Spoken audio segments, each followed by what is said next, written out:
Hi, Zach. Hey, Really clever and inventive script. How did you come up with the idea to have three different stories that all come together? you know what? It really wasn't thought out. I didn't ever really kind of come up with it. I was just writing a scene. I never even sat down to write a movie. I just wanted to write a scene that felt fun and stressful. And so I thought of the double booked Airbnb as just like a writing exercise. I wrote it in my garage late at night, put on some music and some colored lights, and just kind of followed my fingers. And then that story kind of ended where it does, and I thought it was over. I was like, oh, this is a short film. I'll never make it. It's just fun. But I just kept thinking about it, and then I was like, I want to come back into that world. This feels like a little world here. So I thought that if I take the AJ character and I come in the opposite way, the exact the exact opposite kind of setup. So for example, what I mean is like the Tess story is a woman being hypervigilant, and it's about her playing detective and constantly assessing threat, categorizing behavior, and trying to be on guard. She's hyper aware. So the opposite of that would be a man who lacks all awareness, who has no understanding of the damage that he's doing in the world and is completely oblivious.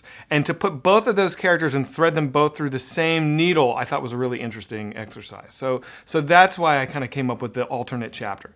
And then once I brought his story to its kind of climax, then I kind of knew, okay, this feels like this might be a movie. I want to throw one more wrench into the thing before I get out of here. Let's explore the backstory of the location. So then I jumped to the flashback, and then the rest is what it is. That neighborhood, was it built just for the film? Yes, so we filmed in Bulgaria, and so our block, our hero block, as it were, that's 13 facades that we built in a field in Bulgaria, and then we kind of retrofitted them for our flashback. So we had to be very precise about like what we would see in the 80s, and then like kind of rebuild those houses from the right angles. Now we did go to Detroit, and we did film in Brightmoor in the neighborhood. So like anytime she's moving, through the town, on foot or in the car, that's actually in Detroit. Were you familiar with that neighborhood of Brightmoor before writing the script? I was. I had not been in Brightmoor specifically before I wrote this, but I had been in a lot of those kinds of neighborhoods in Detroit. Yes. And what was it like filming in Bulgaria? I was nervous to go to Bulgaria because I don't speak the language, and I just didn't know much about it. I'm embarrassed to say I had to look it up on a map to see where it was when they told me that's where we were going to go. But they were great. I mean, they had such capable crews. All of our interiors are on a soundstage. They built it perfectly. I mean, it took me 2 years to get this movie made. So for 2 years, I would watch this movie in my head every night as I went to sleep. So I had a pretty clear vision of what I wanted it to look like. And the Bulgarian team there gave me what was in my head. So I was really, really pleasantly surprised by the outcome.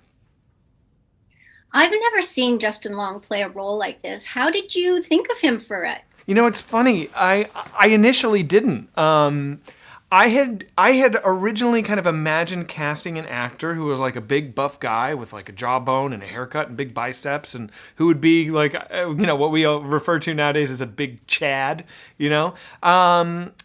And then as we were kind of putting our cast list together and trying to really visualize what the whole cast would look like, I just had this epiphany that a much more fascinating way to portray somebody as vile as this would be to go not kind of the frat boy angle, but like the nice guy, the nice, charming, gentle, endearing guy is much more terrifying. And so I started thinking like I need like this generation's like Tom Hanks. Like who's Tom Hanks that you just can't help but love? And I was like, Justin Long. Like that guy is so. I don't know about you, but every time I've seen him in a movie, I just love him. He's lovely, and so that actually makes his character more insidious. Yeah, I agree. Well done. And the same for Bill Skarsgard. He's known for playing creepy roles. Did you cast him so we would never really know for sure what he was up to? I did. Bill is simultaneously attractive and repulsive, and that is nothing but a compliment. The moment he opens the door, the audience is like, "Oh, he's bad," and that's what you want. You want people to be immediately on guard. You want people to be in Tessa's shoes, where they are decoding and studying and analyzing everything he does. And the only way you're going to get that is with someone like Bill. It's a rare actor that has that quality. What was the casting process like? Were you looking worldwide? Because you've got Georgina from England, Yeah, I got Justin from America, a Swede, and a Bill from Brit, Sweden. an American. Yeah. We were looking worldwide. Yeah, we were. Okay. Georgina's just perfect in the role of Tess. How did you find her? Had you seen her in something else prior, or was it through an audition? It was not through an audition. I saw her in a Black Mirror episode, and I just knew. Honestly, it was like I didn't know what I was looking for. I didn't know who that actor needed to be, but I knew they existed, and I would find them. And so I was just scouring and watching everything, and I saw this Black Mirror, and it was like, that's her. And then I watched another movie she did, and it was just total confirmation. And so I got on a Zoom with her and just basically begged her to do this movie. And I am so grateful that she said yes, because she's fantastic. Now, you're an actor as well. How does that influence your directing methods? Well, I've just had a front row seat to watching how directors talk to actors for about 15 years now. So I know what works and what doesn't. I've seen actors bristle when they get direction they don't appreciate, and I've seen directors communicate very effectively. And without getting too in the weeds, really all you have to do as a director is cast the right person. So okay, good, done. But really, you don't have to explain anything. Direction is much simpler than people think. It's, hey, a little faster, a little slower, up the energy just a bit. You came in at a 7, come in at a 5 on this next one. If you just give it like concrete, little, simple things like that, everybody has a better time. Nobody wants to hear the director be like, so your dad, when you were a kid, he died, and now you're like sad. That is not helpful to anybody. That conversation should have happened way in the past, not on set. So I just try and keep it real simple. That's it. Now, I don't want to give anything away because I want audiences to have that same amazing experience that I had.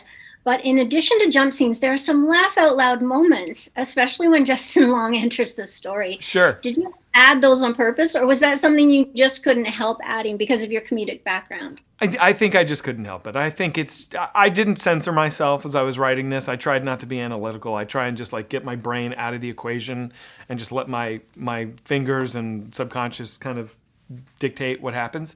So if something felt funny to me as I was writing, I just let it be funny. That was it. That was my guide.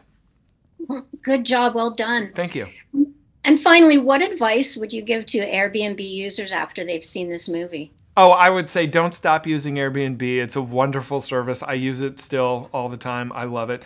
But, like any situation, when you're entering into a new environment, you need to be aware, and you need to take stock of your surroundings, and don't just blindly trust that everything is safe. I don't think Airbnb is especially deadly, but, you're entering a stranger's home. Use your brain. Exactly. Yeah. Thank you so much for chatting with me today and for this movie. It was just so much fun to watch. And thank you. Yeah, I guess fun would be the word, but it was, scary and funny and just everything all at once. Thank you so much. I appreciate that. Thank you, Zach. Cheers. Thanks for watching. If you're new to the channel, or if you're returning but you haven't hit that subscribe button yet, tap it now, plus the notification bell in the top right-hand corner so you make sure you don't miss out on any new celebrity interviews. Also, hit the like button and tell me below in the comments, who's your favorite star? Who would you like to see me interview next? I'd love to hear from you.